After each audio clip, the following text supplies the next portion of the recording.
Hey everybody, good to see you.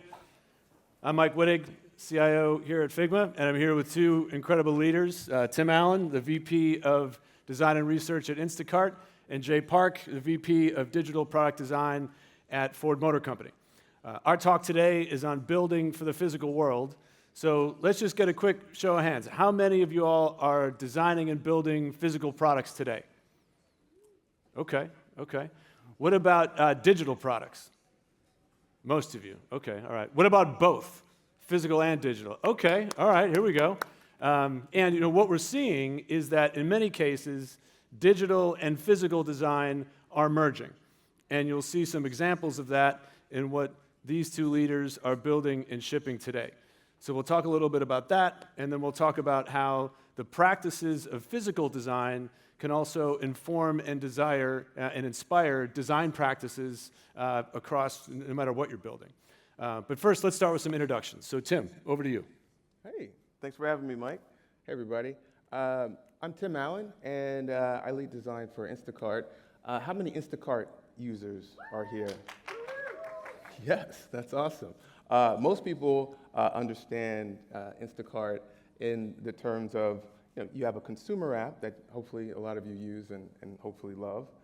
You have shoppers, and once we understand your intent, we try to pick the perfect shopper in your location to go to the perfect store for you. But in order to do that, we have to have relationships with retailers because within each one of those stores are aisles, shelves, and then products on those shelves, of course.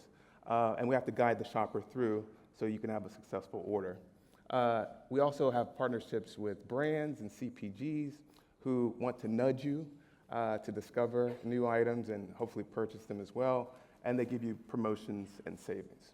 And so it's all for basically this magical moment when what you have in your head gets delivered to your hand or your kitchen or your belly in less than like 30 minutes, 45 minutes or so.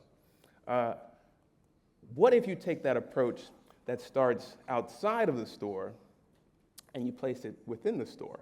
So there was an interplay we just talked about between digital design and physical design, even in sort of out of store. But in store, this is our Instacart AI-powered Caper Cart.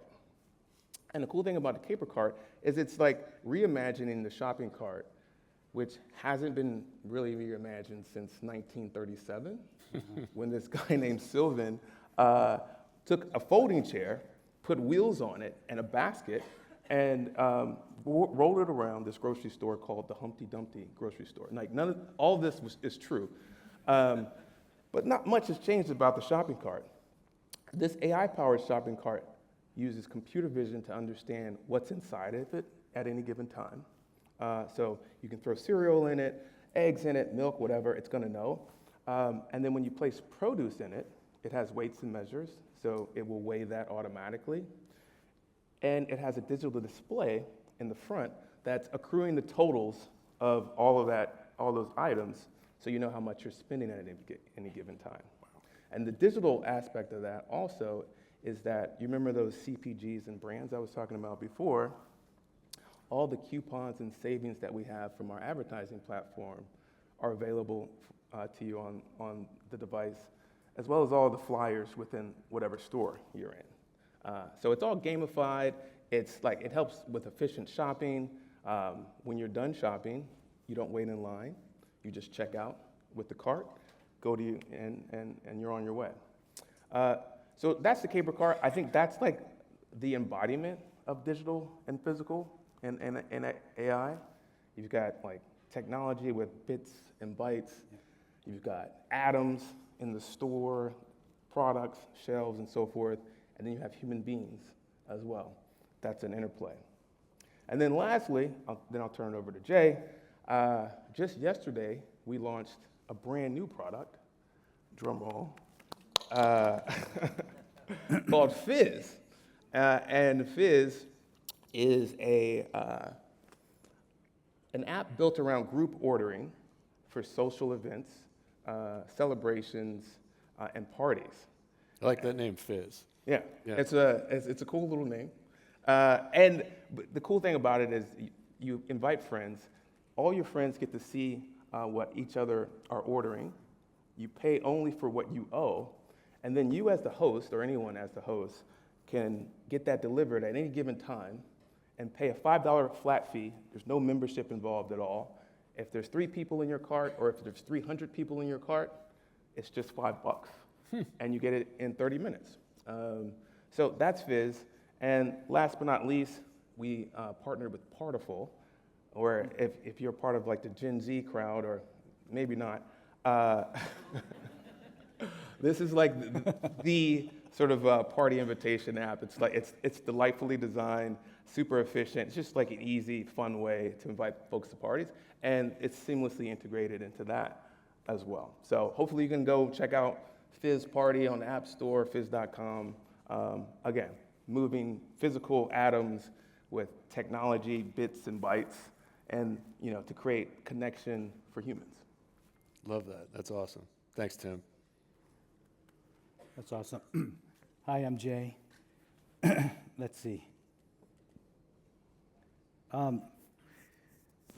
So right now I had the digital product design for Ford.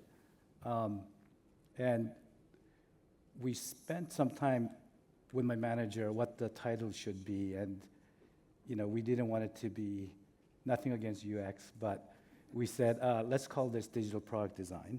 And it sort of is origin of where I came from. I started out as a physical product designer. The stuff on the top left is something I worked on in a startup in '94.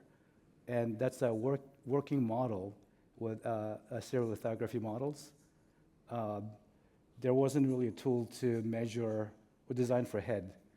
So we were using CAD tools, or I was using CAD tools as an intern, trying to figure out how to provide data points for our mechanical engineers. So my journey is, I think, as product designers, thinking about what's useful to humans. And I think humans have a history of making tools, obviously. It's nothing new. And I always thought bringing in technology helps us make things more smarter. So wind up a little bit, and I was at Microsoft and was one of the team members who led the Windows Phone Metro design. And one memorable thing there was, at the time, OEMs dictated the hardware switch interface, and it was all over the place. And when we rebooted the program, we, ironically, not knowing that I'll go to into a car design, we call this a chassis model, that there'll be one framework to hang all of our designs on, whoever the OEMs were. The 3 little buttons, we called it the steering controls, back button, start button, that had the live tiles, and search button were durable, consistent patterns for our interface. And notably, the search button actually, we had imagined it would be more than just web search, since it's a product that interfaces with the world. So we had imagined it, of course, having, we didn't call it AI at the time, but AR, interacting with the world, and so on. So that was something that we did there. Tim and I will talk a little bit more about Alexa, but I did have the opportunity to lead Echo Show, which had the screen on the device. And I think the notable thing there was creating an ambient computer and not having a lot of GUI interface, because it was a far-field experience. But how do you teach customers what to say? Sounds like a problem we're dealing with today, actually, right? Mm-hmm. And so on the bottom, you'll see there's a little text. We called it hints. And there we would cycle different things customers could say. This is pretty obvious today when you use different generative AI tools. But that was like 2017, or actually, yeah, maybe even 2014, 15. Wow. So I thought that was kind of cool. I'll just move on. So I won't get in too much into the car, and that's not the point of this talk, but these vehicles are pretty smart. They don't look smart. The form is 100 years old. but they're pretty smart. And what's happening is you have sensors around the vehicle, so it can see the roads really well. It can guide you, make you a better driver in some ways, but it's going to do more than that. The perception stack will allow you to understand context, not only roads and cars, but also peoples and places and things like that. And some of these technologies, like LiDAR has, they can see up to 200 meters clearly, even through fog. So that's a lot of input that can help the user experience. And on the inside, humans are increasingly becoming the input because you have sensors around you as well. And so it's not just monitoring your driving, but also your emotions, your state, and things you might want. And those things can be fused together to create a pretty magical experience. And I think we're sort of in this transition state. And so we call these things, I think one of my colleagues actually called it roadbot, and I think that's what it is. And the form is kind of misleading, but we'll talk a little bit more about that, but there's already a huge undercurrent of this architecture transforming to the robotics world already. It's the same architecture if you think about it. So I'll just stop there. The next slide is a little dense, apologies. This is a talk that I'm kind of building. Currently it's for myself. And so I put it on one slide. It's just a little messy, but I wanted to make 4 points. The first is, whether you are a digital or physical product designer, we should be thoughtful about the host, the vessel that hosts your digital experience. I think that's really important. And that's going to be more important as we start bringing in new vessel types. And don't be afraid of them, whether it's a rabbit or AI pin. Don't be on the side of criticizing them. I think they're the brave ones out there trying to break new ground. And we'll have more of those. The second point is, if you look at the history, the ones who had really strong point of view on the input method are the ones who tend to be successful in creating the new vessel category. So, whether it was Apple on the first Mac, owning the keyboard and mouse, or Apple again on touch interface for mobile, you can see what happens. It becomes durable, the tool chains follow, the tools that designers use follow, et cetera, et cetera. So the PC or internet era, and I think the mobile era, those things were very strong. I think on the IoT era, it's a little bit looser. And I think that's because the point of view wasn't as strong. I think in the automotive space, it's very loose. I think we're more of downstream, and that means there's a lot of opportunity. This is really important because when you're thinking about, again, what you want to do new, it's really important to know if the input is your constraint or not. And so my third point then is, now everything's changed. And I think we're all kind of feeling this well. And what's changed? I think what's changed is that up until the generative AI, humans were inputting. I call that the push model. We're inputting. And now, when the whole world's input is digitized, you're actually pulling. I hope that makes sense. And I'll give you an example. Like, it doesn't make sense when you talk about text to text, but say you were designing a furniture. In the old model, in the push model, you are constructing the chair with your mouse or your pen, and you're inputting and you're saving that. With the pull model, you're going to say, let there be a chair, and there's a chair. And it could be as loose as you want. And then you're going to need to tune this thing and refine this thing. And now the debate is, how many turns do you have? How complex is that? I think my insight is the people who are pushing this new technology, I think there's an opportunity or a gap. There's not a strong point of view on what that input model should be. So that's my third point.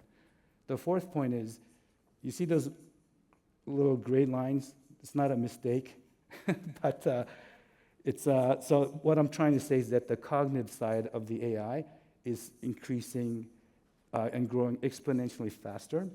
And so we're experiencing this today, from a chatbot to something that can plan and reason and execute and coordinate. Well, the same thing's happening in the physical world. It's just less, to be honest, there's just less press on it.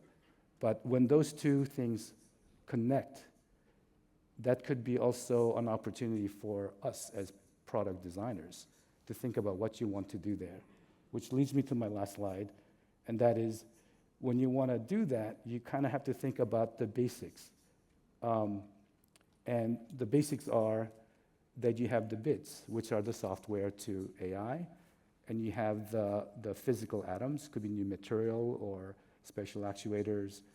And the third part, which is a little bit more esoteric maybe, is the DNA, and what does that even mean?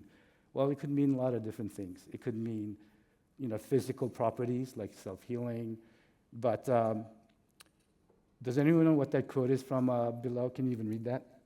Later. Thank you.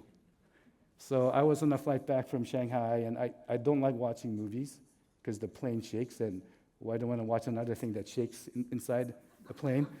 But like Blade Runner, it's like, okay, maybe, I love this movie. And I realized what the thing was. The Blade Runner realized the replicants were planted a memory. That's a fascinating concept with photos. So they came back to Earth to figure out what was the deal. And I think as we craft our products, we have to think about what that DNA means. We spend a lot of time on context windows, but it's all for the user. What if you gave 2% of that to the machine? What happens? I don't know. I'll just end there. Well, right? How about that? And you say, I don't know, but I think you do have some idea. And part of the reason for that is these two were at Amazon together and worked on what is probably the first physical product that introduced AI to the mass market. And I'd love for you two just to talk a little bit about how you did that together, and not only the design practices, but how do you bring something that has never existed before into life and show people how to use it? Tim, maybe we start with you. Yeah, Mike. I can't believe we're on the stage together. Because we didn't know. We were colleagues back in 2012-ish at Amazon, and we were senior leaders in the devices group. So the devices group ships products like Kindle, Fire TV, and at the time there was a super secret project that I was leading, which was the beginning of the Alexa platform called Echo. It was codenamed Doppler. Now there's a building named after Doppler in Seattle. And does anyone remember Echo? It was a Pringles can. It was the first Alexa device, right? Pringles can. And the challenge there was, how do you create a voice user interface without any other input modalities? Yes, you use an app to set it up, but for the most part, that product was designed to fade away into whatever room it was in, and only sort of step forward when you say that wake word, which is Alexa. And so you have to rethink your team in order for that to happen. There is no touch, there's no screen, right? You had Siri was out, Google Assistant was out as well, but they were in their infancy, and also they were in your pocket. There was nothing in the home that made the home kind of come to life. And so you don't have those input modalities I mentioned, but you do have sight, right? So there's a light ring that comes to life when you say Alexa. There's sound, Alexa, bling, and then our light ring would come on. The light ring is also directional, so you get an idea that this thing is somewhat intuitive. It can perceive where the voice is coming from. That helps you trust it, right? So all these cues, and obviously you have like single turn and multi-turn interaction design too, which we had to hire a whole new function called voice user interface, VUI is what we called it, in order to make all of that happen. So what happens when you have a single turn request? Alexa, play X song. There's no response. It just plays the song. That's how you know it understood you. Alexa, set a timer. What timer would you like? Oh, for 5 minutes, right? So that's multi-turn. So you have to design that whole interaction as well.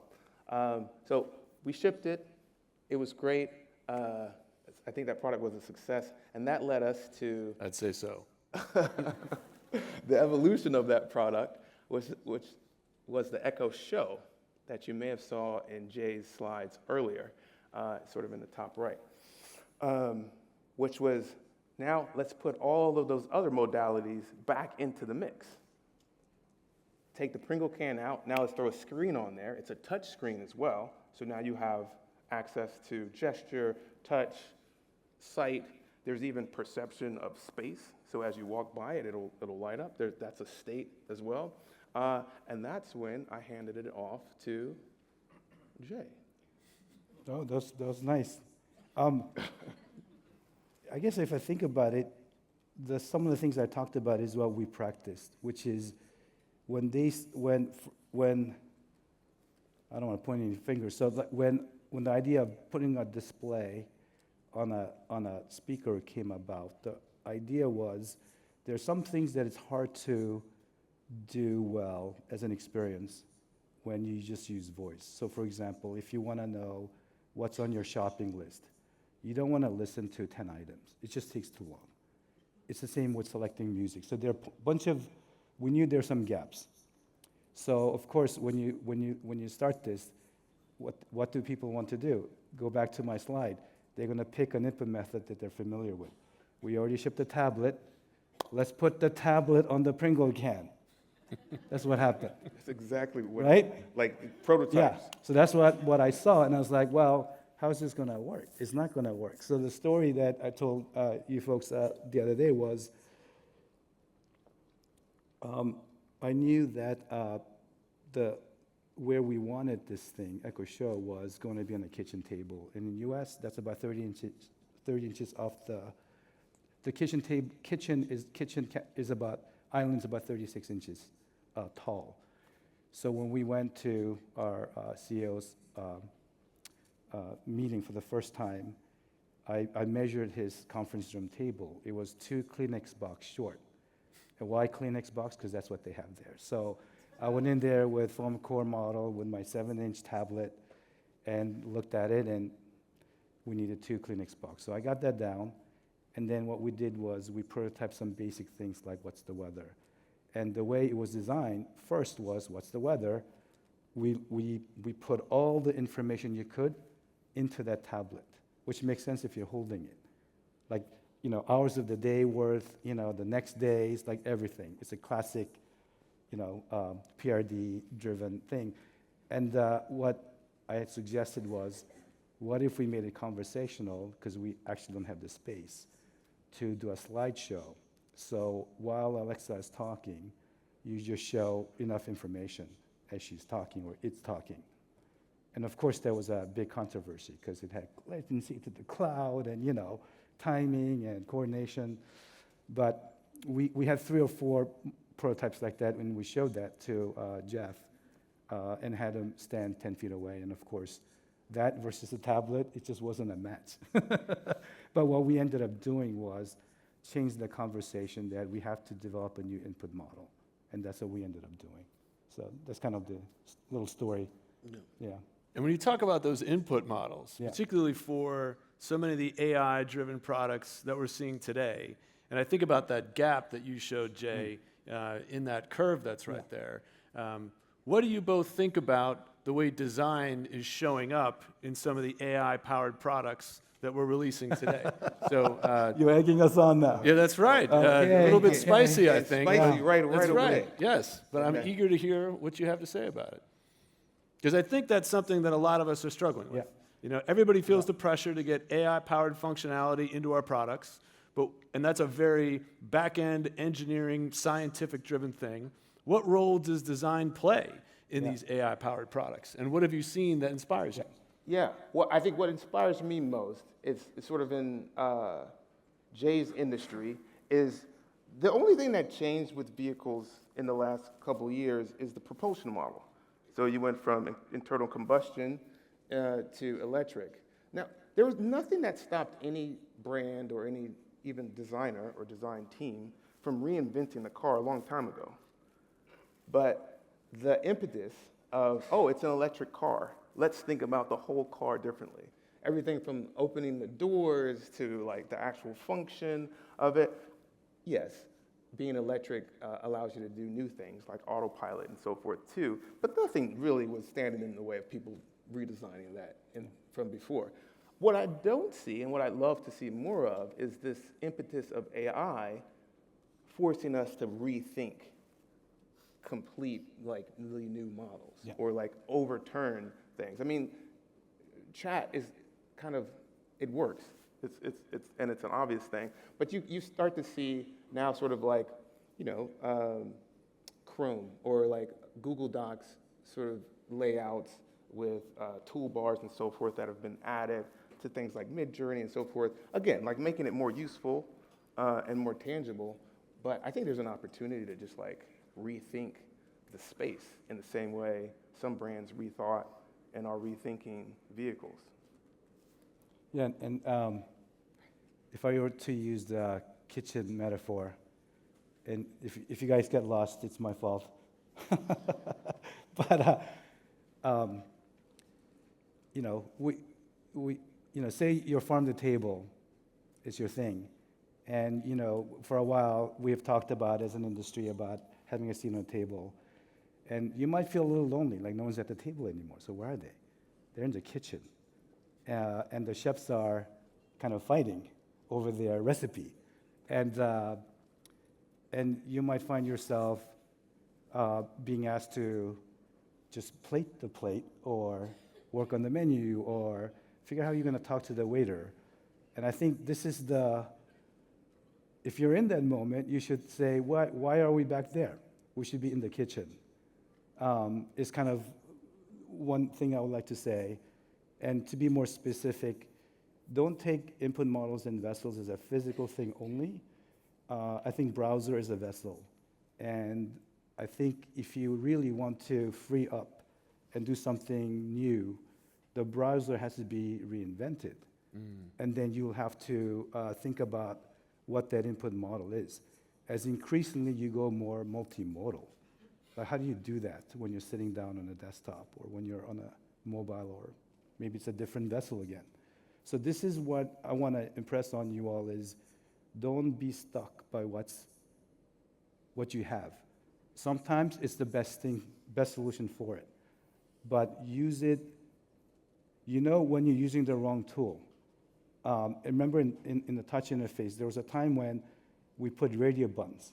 It's perfectly legitimate interface, but then at some point you're like, why do I have, that's a mouse UI, why is it on my phone, right? You go through those transitions. And I think as design leaders, you have to pay attention to those because that's where purposeful innovation will happen. Yeah. Or invent new ones. Yeah. Pay attention and be a part of invention. Yeah. So talking about that, and given the number of folks that we have here that are building and designing for both physical and digital products, you've both spent an awful lot of time building physical and digital products. What are the ways that your design practices or the tools that you use are different for a physical product than a digital one, and where do you see that those two inform each other and where those things are common? I'd be really curious to hear that, particularly where you were, in a way, handing off what was a Pringle can to then what became like a touchscreen on a Pringle can. Yeah. And Jay's a little bit meek, I guess, or he's not really selling it completely. Jay was and probably is the Bezos whisperer. So, like, there were some testy meetings during that handoff on what show needed to be, because basically the playground gets so much bigger, right? So now, as I was talking about before with the caper cart, you do have light and sound and perception, like computer vision, cameras, and so forth. And so the responsibility gets bigger, the opportunity to create increases as well. And then you have to start thinking systematically, which is, again, giving props to Jay. He thought about all those input modalities as sort of an orchestration of systems. And I think to answer your question, like to this day, you just have more to orchestrate. And it's a lot more fun involved, at least for me. You have form. As leaders, the team competencies expand too. Industrial design, right? Light design, sound design, so forth. Like just pure digital plays, you have that orchestration as well. But definitely with digital and physical. Yeah, I think just to add on that, you're kind of you're an expert generalist, if that makes any sense. So there's a lot more, you have to pick up more things, but you also have to know how to be a conductor. There's a lot of cacophony going on everywhere, especially in the car industry. It literally is built one module at a time and it's integrated. So to make it symphonic, you need to make sure design works that way. At Ford, it's pretty unique. You would think that we would put it all under one design leader, and we purposely didn't. We wanted to ensure there was an expert on physical design as much as there's an expert on digital design, and we're peers. And but we have to work together. And increasingly, the interface is where digital product has a lot of more strategy and say than it used to be. And so those are the shifts that's happening. Tool-wise, I think you are safe if you're using tool as it should be, as it was designed. I think when you're starting to use a tool to hack into something that you can't do otherwise, I think you're onto something. And this is always true with tools and, I think, designers. We use Figma in a very different way sometimes. Of course, we do the UI development, but we also use it in very different ways. Because you have to bring in 3D models, you have to think about environment, you have to think about a lot of different things. And sometimes we don't use Figma, we use other, prototyping tools. You must be joking. And I'm saying that in front of, that's my last invite here, I guess. We need to be our screens aren't flat, right? Our screens are a certain distance away. It's different field of view. It's a different down angle. All of these things matter spatially, so we have to constantly construct things in a dimensional space and evaluate it, and sometimes drive it, right? So, yeah. And just building on one of the things you said, where sometimes users are going to use your stuff in a different way than you intended. It's one thing to be able to prototype a digital product, do a little bit of A/B testing, get a certain percentage of traffic, get some feedback. But with physical devices, that's a little bit different. And I remember you telling me, Jay, that the Lightning, the electric F-150, you are getting feedback that people are using that very differently than just as an electric vehicle. Yes. That the electrical components are showing up in a lot of very different ways. And so would you mind talking about that a little bit? And again, this is before my time, but the team that worked on it, one thing I like about our company is we do a lot of watch and learn customer. It's a very physical thing. And so what we learned about the truck was, it had a big battery. Sometimes you could have an 80 kilowatt or 120 kilowatt battery. And, the range is always a thing because we have range anxiety. But what we found was a lot of the folks who carry their tools, live nearby. And we invented this thing called power on board, which exports power. 9.2 kilowatt power. They can power your house basically, or charge 5 cars. And what we realized was there's enough battery for a person to go to their work, power their tools, do their work, come home and charge. That's a pretty cool thing to realize. And that has found to be a very high utility thing. And also with, you know, there are climate change going on. It is real. Some states get hit more frequently, like Texas, Florida. It's like, and we're seeing a lot more of these grassroots, we call them guardian angels. They love being able to help communities. So you'll see, you know, a community being formed, and you'll see people helping each other out, charging someone's phones, neighbors' phones, or, you know, cooking a meal for you, et cetera, or giving you some power. And that's a nice network that we like. Yeah. What a wonderful extension of what an electric vehicle can do. Yeah. Really wonderful. And Tim, I remember you talking about how grocery stores are changing as the percentage of Instacart shoppers increases in those stores. And then that changes the staff makeup and just what happens within those stores. So could you talk a little bit about that? Well, what's really interesting is I live in Dumbo in Brooklyn, and there's a Wegmans near me that I go to, and the whole community loves. Most people love Wegmans. But in that particular Wegmans and others as well, more than half of the customers in there are shoppers. So you have professional shoppers. Maybe, I don't know if you've experienced this before, like also like hand in hand, side by side with just regular shoppers. That's super interesting. These retail stores are becoming basically fulfillment centers. And so, again, it's the digital bits influencing the humans, which is influencing the way the store is even made as well. I find that super interesting. And then you go into the parking lot, and then there's dedicated space for Instacart pickup and Instacart shoppers as well, which, you know, sometimes are just like hanging out, waiting for orders to be close to the store as well. So all these like changes are happening that you have to start to factor into your design as well. And so we're working with our retail partners, such as Wegmans or Sprouts or Albertsons, and sort of you name it, on what that shift means. Also with the Caper Cart, the more people don't have to stand in line to check out, obviously the less people you need at checkout. Now, does that mean people don't have jobs? Well, sometimes people get scared because that's the sort of the first thing that comes to mind, but that's actually not the case.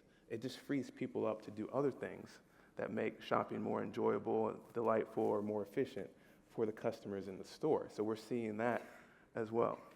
Pretty amazing to see what you're building and designing drive all that change in the way something like an experience of going to the grocery store that we've all had.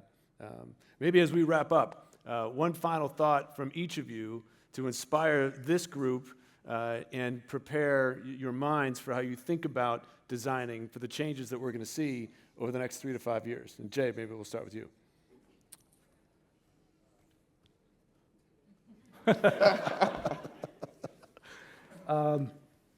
Keep building in the browser? No, this sounds also very cliche, but it always comes down to, I think, I try to say this in many different ways, so I finally find a simple way to say it. Curiosity seeks truth. I think that's a good motto. And I think if you kind of follow that, you will kind of have critical thinking along our journeys. So I'll just stop there. Yeah. Nice. Yeah, I would say there's a book that I love, and this goes, I think, as your career as a leader, but also in this new changing world. What got you here or us here won't get you or us there. So it's like constantly trying to reinterpret the skill set. What you think of as best practices now could be bad habits next year or next month. So like you're just constantly challenging yourself and your team because, yeah, what got you here won't get you there. Love that. What a great way to end. Thank you both very much. Thanks, everybody. Thank you.